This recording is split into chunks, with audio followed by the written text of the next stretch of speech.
윤석열 대통령 취임 6개월을 앞두고 진행한 KBS 여론조사에서 부정평가가 60%를 넘었습니다. 이태원 참사와 관련해서는 응답자 4명 가운데 3명꼴로 관련자를 경질해야 한다고 답했습니다. 경찰청 특별수사본부는 참사와 관련해 해밀턴 호텔과 대표 주거지 등을 압수수색했습니다. 야당은 진상규명 국정조사 요구서를 제출했고 여당은 응하지 않겠다는 입장을 재확인했습니다. 6일 지방선거 선거법 위반 공소시효가 21일 앞으로 다가오면서 수사가 속도를 내고 있습니다. 군수 5명과 서일준 국회의원이 검찰에 송치됐고 홍남표 창원시장 관계자도 소환 조사를 받았습니다. 경남개발공사에 대한 도의회 행정사무감사에서 상임이사가 출석하지 않아 감사가 중단됐습니다. 현 사장과의 관계 등 불출석 이유와 감사 중단 배경에 관심이 모이고 있습니다.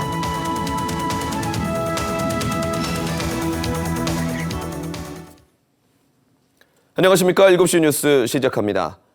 내일 윤석열 대통령 취임 6개월을 앞두고 KBS가 여론조사를 실시했습니다. 응답자 3명 가운데 2명이 지금의 국정 운영을 부정적으로 평가했고 이태원 참사와 관련해서는 응답자 4명 중 3명꼴로 안전과 행정 관련 책임자들을 경질해야 한다고 답했습니다. 임종빈 기자가 보도합니다. 윤석열 대통령이 국정 운영을 잘하고 있는지 물었습니다. 64.9%가 잘 못하고 있다. 잘하고 있다는 응답은 30.1%에 그쳤습니다. 부정평가의 이유는 측근 중심 인사, 경제 민생 해결책 부족, 국민 통합과 협치 부실 등의 순이었습니다. 반면 긍정평가한 응답자들은 대북 강경 대응과 출근길 문답 등 국민 소통 등을 이유로 들었습니다. 대통령실 용산 이전은 응답자의 65.3%가 잘 못한 일이라고 평가했습니다. 남은 임기 동안 국정 운영에 대해선 잘 못할 것이란 부정 전망이 59.9%였습니다. 이태원 참사와 관련해 응답자의 69.6%는 정부가 대응을 잘 못하고 있다고 답했습니다. 응답자의 73.8%는 안전과 행정 관련 책임자들을 경질해야 한다고 답했는데 이 가운데 절반 이상은 윤익은 경찰청장과 이상민 행안부 장관, 한덕수 국무총리까지 경질해야 한다고 답했습니다. 경찰 수사와 상관없이 국정조사를 해야 한다는 응답은 43.1%, 수사를 지켜본 뒤 결정해야 한다 33.3%였습니다. 서해 공무원 피격 사건 등 전 정부 시절 사건에 대한 검찰 수사는 정치 보복이라는 의견이 51.5%였고 반면 민주당 이재명 대표 수사는 정당하다는 응답이 49.9%로 정치 보복 응답보다 많았습니다. 정당 지지도는 민주당 32.9%, 국민의힘 26.5%, 지지정당 없다 28.8%였습니다. 이번 조사는 KBS가 한국리서치에 의뢰해 지난 6일부터 8일까지 사흘간 조사했으며 질문지 등 자세한 내용은 KBS 뉴스 홈페이지에서 확인할 수 있습니다. KBS 뉴스 임종빈입니다. 이태원 참사 속보 전해드립니다. 참사를 둘러싼 경찰 수사가 속도를 내고 있습니다. 경찰청 특별수사본부는 참사 현장 바로 옆 해밀턴 호텔과 대표 주거지 등에 대해 압수수색을 진행하고 있습니다. 불법 건축물과 사고와의 연관성 등을 들여다볼 것으로 보입니다. 김민혁 기자가 보도합니다. 이태원 참사를 수사 중인 경찰청 특별수사본부는 참사가 일어난 장소 바로 옆 건물인 해밀턴 호텔에 대한 압수수색을 진행하고 있습니다. 호텔을 포함해 호텔 대표의 주거지, 그리고 다른 참고인의 주거지 등 3곳의 수사관 14명을 보내 압수수색을 진행 중입니다. 본관서 쪽에 불법 건축물을 건축하고 해당 도로를 허가 없이 점용한 혐의입니다. 특수본은 불법 건축물이 이번 참사의 원인으로 작용했는지를 집중적으로 따져보고 있습니다. 또 이 과정에서 구청과의 유착관계는 없었는지 관련성도 들여다볼 방침입니다. 어제 저녁 6시 기준 특수본이 압수한 물품은 총 13,000여 점. 윤익은 경찰청장과 김강호 서울경찰청장 등 휴대전화 45점이 확보됐고 청사 내외부 CCTV 영상 등도 확보해 분석 중입니다. 압수물 중 가장 많은 비중을 차지한 건 헬로윈 대위 안전대책 문서와 각종 PC 전자정보들입니다. 현재까지 이번 참사와 관련해 입건된 사람은 모두 7명. 여기에 당시 현장 지휘에 나섰던 최성범 용산소방서장이 입건 대상에 포함되면서 최 사장은 물론 소방 내부에서 반발이 터져 나오고 있습니다. 특수부는 소방의 현장 지휘가 늦어진 문제가 있었다고 보고 최 사장이 근무 정의치를 지켰는지 등도 확인하고 있습니다. 특수부는 행정안전부와 대통령실 관계자에 대한 소환 계획과 관련해선 어떤 기관이라도 법령상 책무와 역할이 있었음에도 부실한 조치를 했다면 수사 대상이 될 것이라고 밝혔습니다. 또 추가 압수수색은 향후 수사를 진행한 이후 판단할 것이라고 덧붙였습니다. KBS 뉴스 김민혁입니다. 정부가 이태원 참사와 같은 사고를 막기 위해 재난안전종합대책을 올해 말까지 수립하겠다고 밝혔습니다. 특히 초기 대응 시스템을 개선해 대형, 복합 재난에 대한 대응 역량을 강화하는 방안을 마련하겠다고 했습니다. 보도에 이승재 기자입니다. 정부가 지난 7일 대통령이 주재한 국가안전시스템 점검회의의 논의 결과를 토대로 범정부 재난안전관리 체계 개편 전담팀을 구성하기로 했습니다. 이상민 중앙재난안전대책본부 제2차장은 오늘 열린 중대본 회의 모두 발언에서 이같이 밝히고 국가재난안전시스템의 패러다임을 바꿔가겠다고 말했습니다. 특히 인파 관리와 관련된 제도 개선과 기술 개발 등의 안전대책을 마련하겠다고 언급했습니다. 이를 위해 정부는 초기 대응 시스템 개선, 예방 중심과 과학에 기반한 재난 관리, 신종, 대형, 복합 재난 대응 역량 강화 방안 등을 담은 종합 대책을 올해 말까지 수립하겠습니다. 이를 위한 후속 조치로 행정안전부는 국토부와 문체부 등 관계 기관과 함께 인파 관리와 관련된 제도, 기술 등을 검토 보완하기로 했습니다. 정부는 이러한 노력들을 통해서 다시는 이 같은 참사가 되풀이되지 않도록 만전을 기울이도록 하겠습니다. 이태원 참사 사망자의 유가족에 대해선 생활 안정과 심리 지원 등 피해 수습에 전념하고 있다고 설명했습니다. 현재 입원 치료 중인 18명에 대한 의료 지원도 세심하게 살피고 있다고 했습니다. 외국인 사망자 중 본국 송환을 기다리는 마지막 4명에 대해선 유족들의 입국 편의 제공과 통역 지원 등을 통해서 장례 지원에 소홀함이 없도록 하겠다고 밝혔습니다. 유가족과 부상자 등에 대한 심리 상담도 진행 중인데 현재까지 총 2,500여 건의 심리 상담이 이뤄졌습니다. 한편 사망자 추모를 위한 합동 분향소는 현재 용산구의 1곳, 경기도의 2곳 등 총 4개소가 운영 중입니다. 어젯밤 10시 기준으로 약 17만 명이 지금까지 합동 분향소를 찾았습니다. 오늘 오전 9시 기준 이번 참사로 인한 사망자는 총 156명이며 부상자는 중상자 33명 포함 총 197명입니다. KBS 뉴스 이승재입니다. 민주당 등 야 3당이 이태원 참사 진상규명을 위한 국정조사 요구서를 오늘 국회에 제출했습니다. 국정조사 요구서에는 대통령실까지 조사 대상에 포함됐는데요.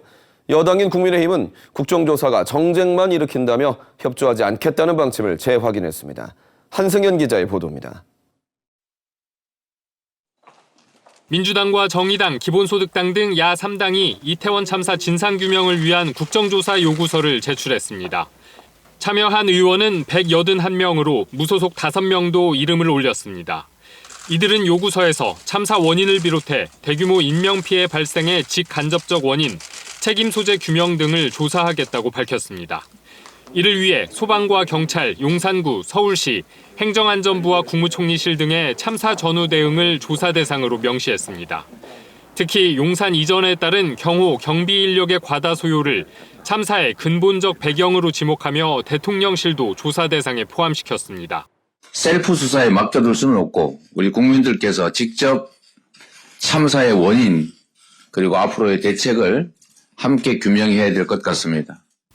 여당인 국민의힘은 국정조사에 응하지 않겠다는 방침을 재확인했습니다.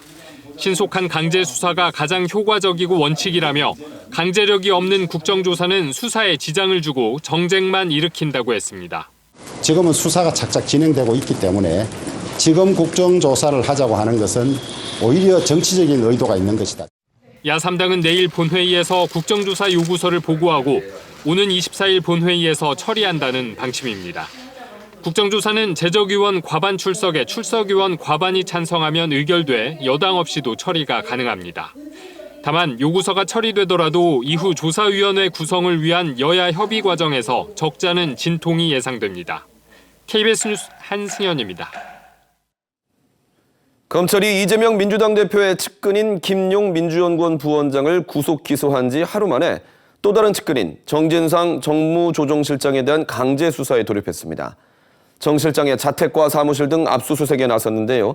검찰은 정 실장이 대장동 사업 관계자들로부터 뇌물을 받았다고 보고 있습니다. 이승철 기자가 취재했습니다. 김용 민주연구원 부원장을 구속 기소한 검찰이 정진상 더불어민주당 당대표 정무조정실장에 대한 수사에도 본격 착수했습니다. 서울중앙지검 반부패 수사 1부는 오늘 오전 경기도 성남시에 있는 정 실장의 자택 등에 검사와 수사관을 보내 압수수색 영장을 집행했습니다. 또 정 실장의 사무실이 있는 국회에 대해서도 압수수색을 진행하고 있습니다. 정 실장은 부패방지법 위반과 뇌물 등 혐의를 받고 있습니다. 유동규 전 성남도시개발공사 기획본부장 등 이른바 대장동 일당으로부터 수천만 원 상당의 뒷돈을 받은 혐의입니다. 검찰은 유 전 본부장과 남욱 변호사 등으로부터 이재명 더불어민주당 대표가 성남시장으로 재선된 2014년 지방선거 당시 5천만 원, 2020년 4천만 원 등을 정 실장에게 전달했다는 진술을 확보했습니다. 또한 정 실장이 대장동 일당으로부터 술 접대와 명절마다 고가의 선물을 받았다는 진술도 확보했습니다.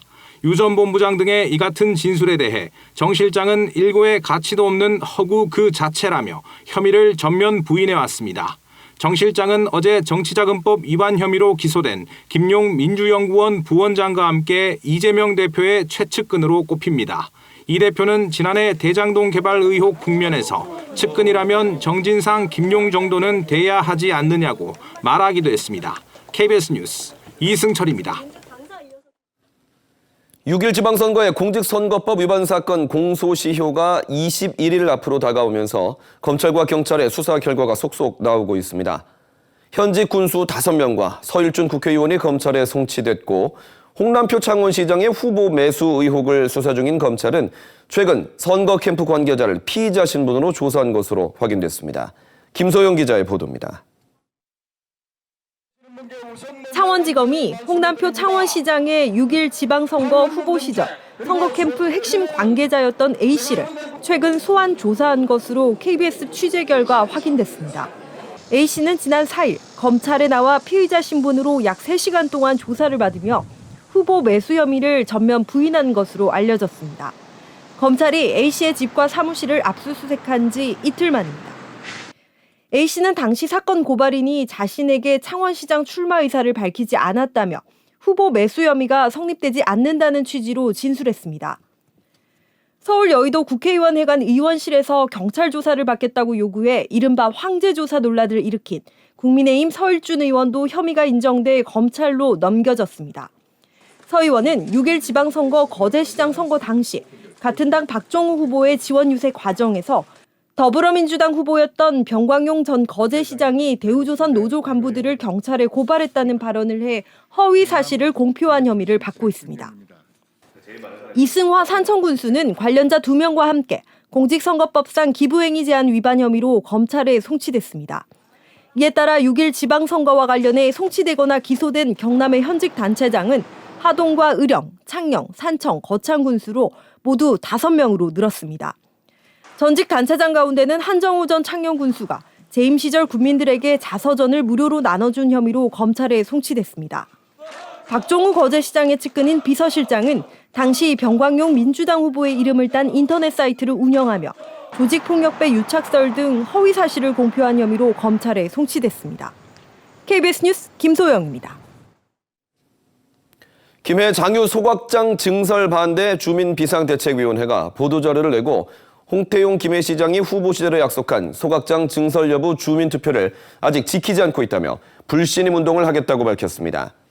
이에 대해 홍태용 김해시장은 장유 소각장 증설 중단이 공식 공약 사항은 아니었고 현재로서는 소각장 현대화 사업이 불가피하다고 전했습니다. 국가정보원과 경찰이 오늘 경남적 단체 2곳의 관계자 4명을 압수수색했습니다. 경찰청은 이들을 국가보안법상 반국가단체 구성 등의 혐의로 수사하고 있는 것으로 알려졌습니다.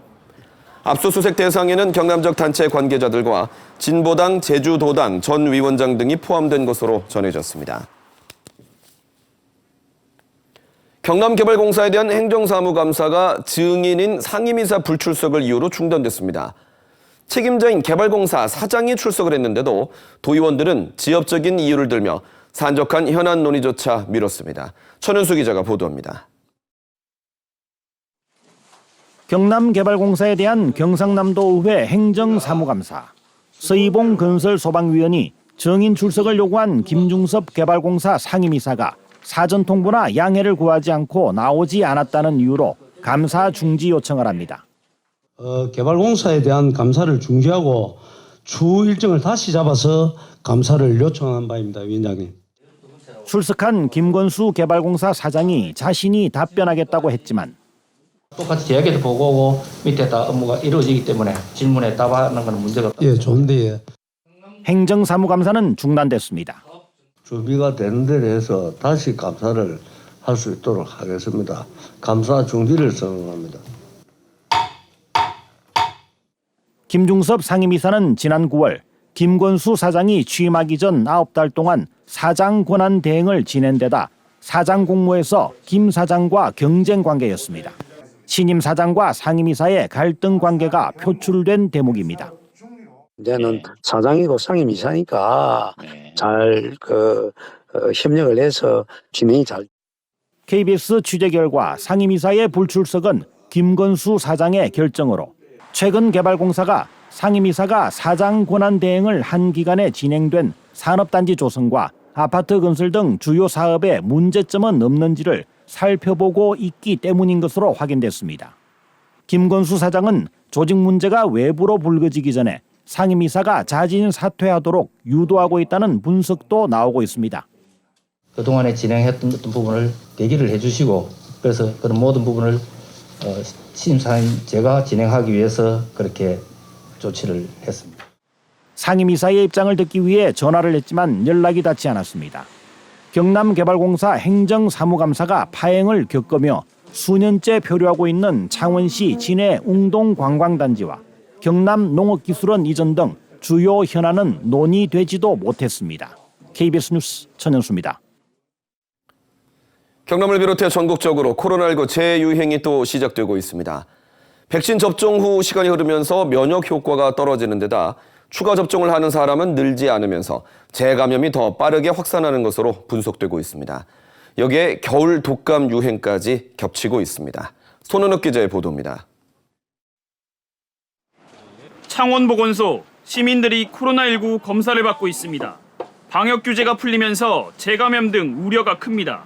확진자가 자꾸 늘어나니까 좀 걱정은 되네요. 많은 사람들이 모이는 곳에서는 침칠 수도 있고 밖이라도 그런 게 좀 걱정되긴 해요.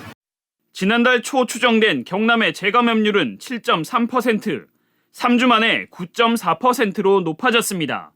연령대별 재감염 추정 사례를 보면 19살 미만이 절반을 차지합니다. 일주일 동안 경남의 하루 평균 확진자 수는 지난달 둘째 주 1000명대로 낮아졌다가 최근 1900명으로 늘었습니다. 3주 만에 75%가 많아진 겁니다. 지난 8월 하순 1 이하로 떨어졌던 감염 재생산 지수도 지난달 들어 3주째 1을 넘고 있습니다. 한 사람이 1명 이상을 감염시키며 확산세로 돌아선 것입니다. 10월 셋째 주부터 뚜렷한 증가세를 보이고 있습니다. 최근 일주간 일일 평균 관내 확진자 수는 615명으로 전주 대비 7% 증가하였습니다. 반면 백신 접종률은 더디게 올라가고 있습니다. 백신 접종 뒤 넉 달이 지나면 면역 효과가 떨어져 다시 접종하는 것이 좋은데 4차 접종률은 15% 수준에 그치고 있습니다. 2차례 이상 백신 접종을 마치고 넉 달이 지나 추가 접종이 필요한 도민이 259만 명이나 됩니다. 이번 겨울 독감 유행과도 겹치면서 코로나19에 대한 경각심이 강조되고 있습니다. 독감 의심 환자 수도 증가세로 전국적으로 1000명당 9.3명입니다. 감염 취약 시설 경우는 이제 시설별로 담당자를 지정해서 계속 접종 독려를 하고 있고, 그리고 접종 편의 지원과 정보 제공을 한다든지 방문 접종 등으로 코로나19 7차 재유행으로 예상되는 확진자 수는 전국 최대 20만 명, 경남에서도 지금의 대여섯 배인 하루 12,000명 수준으로 추정됩니다. KBS 뉴스 손원혁입니다.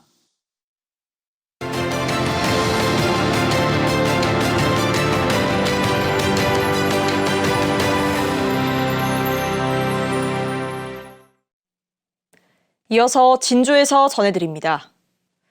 어제 남해 이동면의 한 내리막길 도로에서 승용차 한 대가 6m 아래 계곡으로 떨어져 70에서 80대 탑승자 3명이 숨지고 2명이 크게 다쳤습니다. 지난해에도 비슷한 추락사고가 났는데 위험을 알리는 표지판은 없었습니다. 이형관 기자의 보도입니다. 차량 앞부분이 형체를 알아볼 수 없을 정도로 찌그러졌습니다. 터진 에어백과 부서진 부품 등은 당시 심한 사고 충격을 짐작케 합니다. 경남 남해의 한 사찰 주변 도로에서 승용차 한 대가 6m 안에 계곡으로 추락한 것은 어제 오후 4시 5분쯤입니다. 남해로 여행으로 온 7, 80대 일행 5명이 사찰을 찾은 뒤 돌아가는 길이었습니다. 이 사고로 운전자를 포함해 7, 80대 탑승자 3명이 숨지고 나머지 2명이 중상을 입었습니다. 사고 현장입니다. 사고 차량은 비탈길을 따라 내려오다 60m 정도 되는 길이의 주차장 구간을 지나 주변에 설치된 철망을 뚫고 계곡으로 떨어졌습니다. 사고 차량은 비탈길에 내려오면서 속도를 줄이지 않고 그대로 직진했으며 철망을 뚫고 추락하는 과정에서 두세 차례 나무에 충돌한 것으로 알려졌습니다. 저희들이 블랙박스 영상을 확인해 보니까 주차장으로 갈수록 속도가 조금 빨라지는 그런 느낌이 있었고, 이거 스키마크도 보이지 않았고요. 핸들 끄끈 그런 모습도 보이지 않았습니다. 이곳에서 차량 추락 사고가 발생한 건 이번이 처음은 아닙니다. 지난해에도 비슷한 형태로 차량이 계곡에 떨어져 운전자가 크게 다쳤습니다. 여기가 한두번 난장이라서 한두번이어서 그때는 신고도 안 되었습니다. 운전미숙이라고 하시니까. 경찰은 국과수에 차량 감식을 의뢰했습니다. 두 가지 측면을 이제 염두에 두고 있는데요. 브레이크가 파손이 되면서 제동이 제대로 안 돼서 운전자가 이제 나이가 좀 있으시다 보니까 브레이크랑 엑셀레이터를 잘못 밟아서. 경찰은 기존 철망을 없애고 가드레일과 안전 표지판을 새로 설치할 계획입니다. KBS 뉴스 이형관입니다. 사천과 고성 경계 지역에 추진되고 있는 채석단지 개발 사업과 관련해 주민 반발이 확산하고 있습니다. 주민 200여 명은 오늘 사천 정동면 한 야산에서 사업자 측의 벌목 작업을 막으면서 반발해 양측이 5시간 동안 대치하는 상황이 벌어졌습니다. 이 과정에서 다친 사람은 없었으며 벌목 작업은 중단됐습니다. 현재 사천과 고성이 접한 지역에 46만 제곱미터 규모의 채석단지 개발이 추진되고 있으며 주민들은 건강 피해 등을 이유로 반대하고 있습니다. 서울 도심에서 남해를 알리고 관광 기념품과 농수산물을 파는 남해로 가게가 오는 27일까지 임시 운영됩니다. 서울 종로구 서촌마을에 만든 남해로 가게는 1층은 관광 기념품과 농수산물 가공품 전시 판매장으로 2층은 상주 은모래 비치 포토존 등 주요 관광지 홍보관으로 꾸며졌습니다. 남해구는 수도권 관광객 유치를 위해 더 다양한 홍보 행사를 펼 계획입니다. 대한민국 아름다운 마을 1호인 산청 남사 예담촌에 1시간 30분 거리의 도보 투어가 시범 운영됩니다. 도보 투어는 전문 연극 배우와 소리꾼이 마을 돌담길과 정시 고가 등 남사 예담촌의 주요 코스를 관광객과 함께 걸으며 역사와 전통, 지역민의 삶을 연극과 소리극으로 전합니다. 산청구는 시범 운영을 거쳐 내년부터는 도보 투어를 정규 프로그램으로 운영할 계획입니다. 올해로 10번째를 맞은 진주 북페스티벌이 모레부터 이틀 동안 진주시 금산면 금오지 야외 공연장에서 열립니다. 이번 축제에는 첫날 개막식을 시작으로 이튿날 백일장과 작가와의 만남 등 다양한 행사가 펼쳐집니다. 진주 북페스티벌은 독서 문화를 넓히고 지역 독서 동아리들의 소통장을 만들기 위해 이어지고 있습니다. 지금까지 진주에서 전해드렸습니다.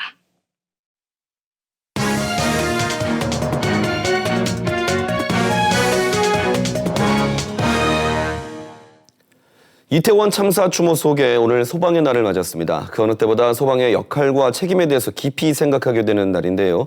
오늘 김종근 경남소방본부장을 뉴스룸에 모셨습니다. 어서 오십시오. 먼저 이번 이태원 참사 당시 심정지 환자를 돕는 시민들의 모습을 많이 볼 수가 있었습니다. 심정지 환자를 목격했을 때 대처법 먼저 설명을 해주시죠. 예, 먼저 주변 사람에게 119 신고를 부탁하거나 본인이 직접 신고를 하신 다음에 신속하게 심폐소생술을 실시하는 게 중요합니다. 일반적으로 심장이 멎은 후 4분까지는 심폐소생술로 소생이 가능한데요. 4분이 지나게 되면은 뇌손 상황이 진행이 되고 10분이 지나게 되면 대부분 사망에 이르게 됩니다. 그런데 이번 이태원 참사 당시에는 군중 속에서 골든타임 4분이 이미 지나버린 것 같아서 너무 안타깝습니다. 심폐소생술도 제대로 해야 된다고 하던데 누구든지 배워서 할 수가 있는 거죠? 예, 누구든지 쉽게 배울 수 있습니다. 우리 2020년에 경남에서 실제 있었던 사례인데 초등학생 아들이 119 상황실에 그 영상통화 안내를 받아서 어머니랑 함께 아빠한테 심폐소생술을 해서 살리는 그런 사례가 있었습니다. 이처럼 심정지 환자가 발생했을 때는 주변 사람이 신속하게 심폐소생술을 하는 게 중요하기 때문에 평상시에 연습이 아주 필요합니다. 심폐소생술은 머리로 하는 게 아니기 때문입니다. 그 대한심폐소생협회 홈페이지를 방문하시면 관련 동영상과 또 교육을 받을 수 있는 기관, 연락처 등을 알 수 있고요. 작년에 개관한 경상남도 안전체험관이나 인근 가까운 소방서를 방문하셔서 교육을 받을 수 있습니다. 네, 알겠습니다. 꼭 기억하고 있어야겠습니다. 이제 소방 현안에 대한 질의를 드리겠습니다. 지금은 경남소방본부, 창원소방본부로 이완화되어 있는데 골든타임을 확보하기 위해서 이 두 본부를 통합해야 된다는 의견이 경남도의회 자유발언을 통해 나왔습니다. 경남소방본부 입장은 어떠십니까? 예, 이 창원시 소방사무 시범 실시가 2012년부터 지금 11년째 이어지고 있는데요. 경남 전체의 소방안전 측면에서 통합이 바람직하다고 생각을 하고 있습니다. 도의회에서 제기한 골든타임 문제는 그 경남도와 창원시의 경계 지역에서 생기는 119 신고를 상호 이첩하는데 약 1분 25초가 걸리는 그런 문제가 있습니다. 그만큼 출동이 늦어진다는 문제고요. 또 지역 균형 발전 측면에서도 마찬가지입니다. 지금 마침 정부에서 지역 균형 발전을 목적으로 해서 창원시 문제를 포함하고 있는 지방자치분권 및 지역 균형 발전에 관한 특별법 제정을 추진 중에 있는데요. 이번 계기에 창원시 소방사무 시범 실시를 중단하는 게 지역 간 불균형 해소와 균형 발전에 도움이 된다고 생각합니다. 다만 알겠습니다. 창원시하고 협의가 좀 필요하죠. 그렇죠.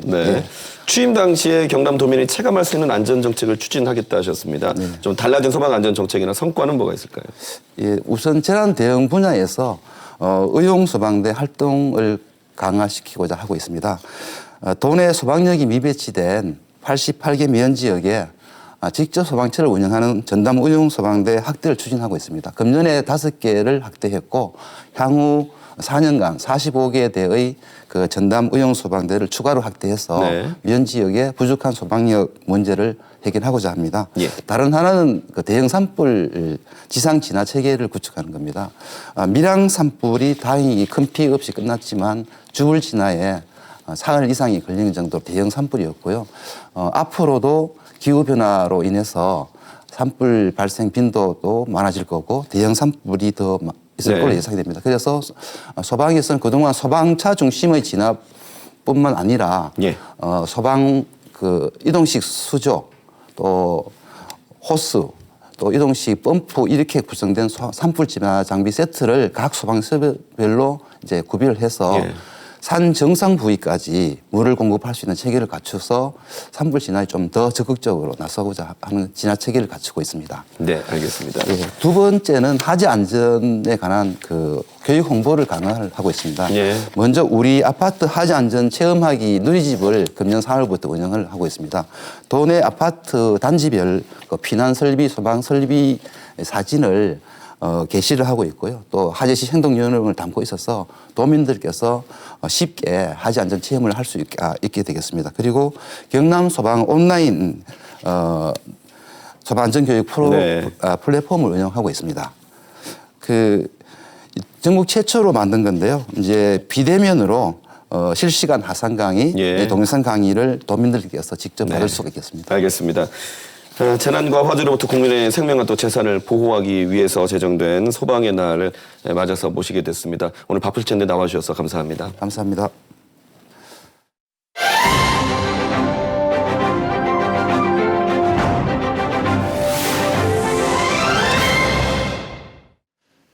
이어서 간추린 경남입니다. 창원시 의회가 경남 시군의회 가운데 처음으로 창원시 산하기관장에 대한 인사검증을 추진하기로 했습니다.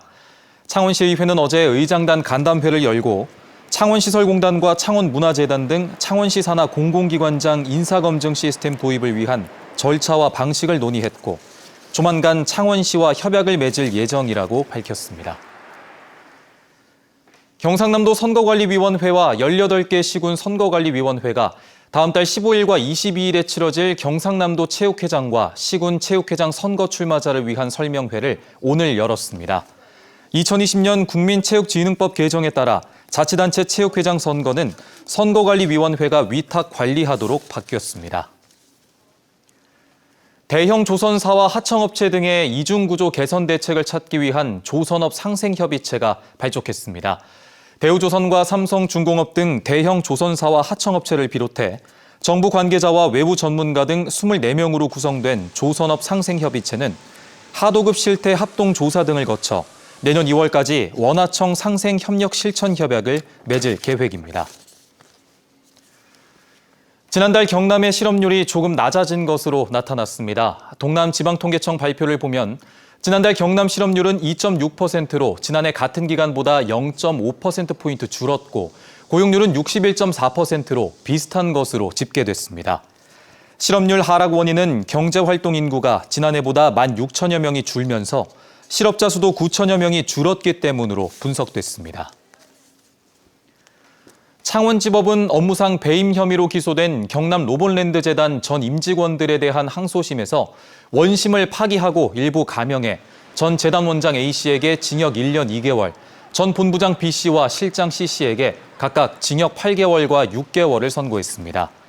이들은 2011년부터 1년 6개월 동안 파견과 겸직 명목으로 자산관리회사로부터 약 1억 4천만 원을 송금받는 등 재단에 재산상 손해를 끼친 혐의가 인정돼 1심에서 실형을 선고받아 법정 구속됐습니다. 지금까지 간추린 소식 전해드렸습니다.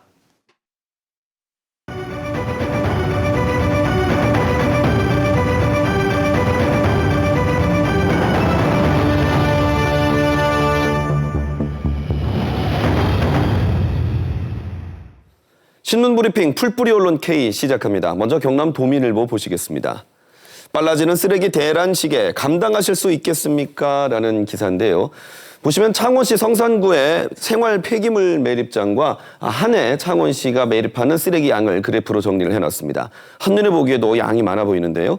창원시 쓰레기 대란 문제를 집중 취재한 경남 도민일보 이창원 기자 연결하겠습니다. 이창원 기자님 반갑습니다. 네, 안녕하세요. 네, 먼저 창원시 매립장이 포화 실태 어느 정도로 심각한 수준인가요? 네, 보통 인구가 줄면 쓰레기의 배출량도 줄 것이다 이렇게 생각할 수 있지만 현실은 전혀 다릅니다. 창원시 생활 폐기물 매립장의 실태를 보면 알 수가 있는데요. 창원시의 매립장은 성산구의 천성과 마산 하포구의 덕동, 진해의 덕산 이렇게 세 곳입니다. 이곳에는 5톤 미만에 타지 않는 폐기물과 일반 쓰레기 소각 후 생긴 재를 묻고 있습니다. 통합창원시 출범 이후에 연간 매립량을 세제곱미터 단위로 보면 천선 매립장은 매립량이 최대 10만을 넘겼습니다. 덕동 매립장은 2만에서 3만 사이를, 덕산 매립장은 최대 만을 넘겼습니다. 같은 기간 창원시의 인구는 109만 명에서 103만 명까지 줄었습니다. 줄어드는 인구와 달리 쓰레기의 매립량은 제자리 걸음 혹은 오히려 더 늘고 있는 상황입니다. 네, 매립장마다 최대 매립량이 정해져 있죠? 네, 세제곱미터 단위로 볼 때 천선은 381만, 덕동은 325만 가량입니다. 이래서 상공구로 나누는 덕산은 현재 2공구를 쓰고 있는데 매립 용량은 39만입니다. 창원시는 이 중에서 천선과 덕동 매립장이 늦어도 2060년이면 용량이 다 찰 것으로 보고 있습니다. 현재 매립량은 각 60%대인데 용량의 포화 시기는 빨라질 수가 있습니다. 그렇다 보니 매립장을 확장하면서 곳곳에서 갈등도 벌어지고 있다고요? 네, 당장의 진해 덕산 매립장이 수면으로 올랐습니다. 창원시는 덕산 매립장 209의 용량이 2024년 6월에 다 찰 것으로 보고 지난해 8월부터 항공부 공사에 들어갔습니다. 하지만 인근 어민들은 강력하게 반발하고 있습니다. 어민들은 현 시점에 맞게 환경 영향 평가 등을 다시 해야 한다면서 만약에 이대로 사업이 진행된다면 주민들은 또다시 20년 동안 매립장을 끼고 살아가야 한다고 말했습니다. 어민들의 주장에 창원시는 상공구의 조성은 이미 승인받은 구역 안에서 진행하는 사업이며 신설이 아니라고 설명했습니다. 그러면서 창원시는 환경적인 악영향이 없도록 사업에 만전을 기하겠다고 강조했습니다. 이 같은 매립장 건립 갈등은 다른 지역에서도 볼 수 있었습니다. 2020년 남해군이 남해읍 공성마을 인근에 매립장을 지으려 하자 주민들이 반발했던 것인데요. 지역의 최대 현안이 됐던 이 일은 긴 공론화와 주민들의 협조로 겨우 정리가 됐습니다. 네, 인구는 줄어드는데 오히려 쓰레기는 늘어난다는 게 아이러니한데요. 결국 쓰레기 배출을 줄여나가는 방법이 좀 필요하지 않을까요? 네, 만약에 지금 추세대로 쓰레기의 배출량이 좀처럼 줄어들지 않는다면 매립장을 계속해서 확장할 수밖에 없고 그에 따른 갈등도 커질 수가 있습니다. 창원시는 매립장의 용량이 다 차는 시기를 가늠하기는 쉽지 않다면서 기존의 매립장을 증설한다든지 사용기간을 연장하는 방식으로 해결책을 모색하고 있지만 한계가 있다고 말했습니다. 전문가들은 매립장을 안정적으로 확보하는 일도 필요하지만 쓰레기를 마냥 개인들의 책임으로 돌려서는 안 된다고 강조했습니다. 가령 일회용 배달 용기가 문제라면 우선은 다회용 배달 시스템을 마련하는 등 시스템이나 또 인프라로 풀어야 한다는 것입니다. 홍수열 자원순환 사회경제연구소장은 쓰레기를 사지 않을 권리는 새롭게 대두하고 있는 소비자들의 권리라고 강조했습니다. 네, 경남 동일보 이창원 기자였습니다. 다음 주간 함양 보시겠습니다. 와, 이리 비싸노? 부동산 중개인도 놀란 토지 보상가라는 기사인데요. 함양시장 제3주차장 사업에 상식밖의 보상비가 지급됐다는 의혹을 다루고 있습니다. 차량 한 대 주차에 무려 8천만 원의 예산이 쓰였는데 2주 정착금과 이전비를 포함하면 보상금은 더 클 것이라고 신문은 지적하고 있습니다. 함양읍 소재 부동산 관계자도 함양 땅값은 군청이 다 올렸다라고 지적을 했는데요. 함양군은 감정평가를 거쳐 보상이 진행됐다며 상업지역 특성상 보상가가 높다고 해명하고 있습니다. 남의 신문 보겠습니다. 지소종철 박호임씨 농장에서 새 쌍둥이 암송아지 태어나라는 기사입니다. 네, 보시는 것처럼 이 새 쌍둥이 암송아지가 지난 1일 새벽 0.1%의 확률을 뚫고 태어났다는 소식입니다. 이 부부는 남해 한우만 45년째 키우고 있는데 새 쌍둥이는 처음이라고 했는데요. 새 쌍둥이 송아지도 건강하게 잘 자라고 또 그 기운을 받아서 좋은 일만 가득하길 바란다고 신문은 전하고 있습니다. 지금까지 신문브리핑 풀뿌리 언론 K였습니다.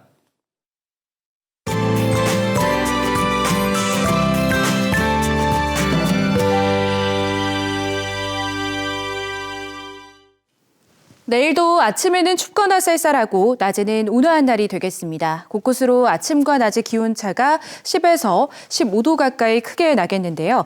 옷을 여러 겹 겹쳐 입어 체온 관리에 유의해 주시기 바랍니다. 오늘은 소방의 날이 60주년을 맞는 날이죠. 맑은 날씨 속 건조해진 대기의 화재 소식이 곳곳으로 들려오는 만큼 산불 등 각종 화재 예방에 유의하시는 게 좋겠습니다. 동부 지역 내일 창녕과 밀양, 고성이 5도, 김해와 창원, 거제는 9도에서 시작하며 오늘보다 약간 높겠고요. 낮 기온은 21도 안팎으로 오늘과 거의 같겠습니다. 내일 출근길 하동과 사천이 7도에서 시작하겠고요. 한낮에는 함양이 22도, 그 외 지역은 20에서 21도가 되겠습니다. 내일도 바다 상황은 안정적이겠습니다. 물결도 평온하겠고